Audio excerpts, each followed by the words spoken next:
Si l'Union européenne décidait de transférer directement la solde des militaires burundais sur leur compte, cela aurait un grand impact sur le commandement des troupes et sur leur discipline. Cela ressort d'une série de questions orales que le ministre de la Défense nationale et des anciens combattants et celui de la Sécurité publique ont répondu aux députés.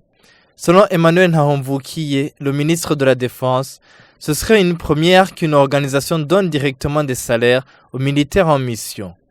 Pour lui, cela ne peut pas se faire si les accords entre le Burundi et l'Union africaine tiennent toujours.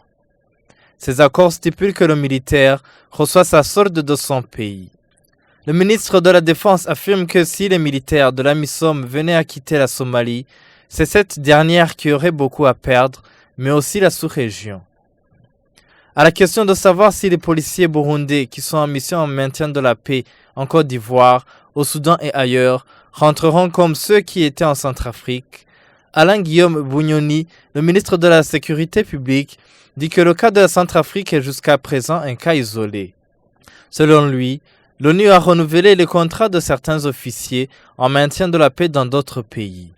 Toutefois, selon le ministre, les doutes ne manquent pas, vu que ça fait 2 ans que des experts de l'ONU ne viennent plus évaluer les policiers burundais. Une étape permettant à ces derniers de s'engager dans les missions de l'ONU.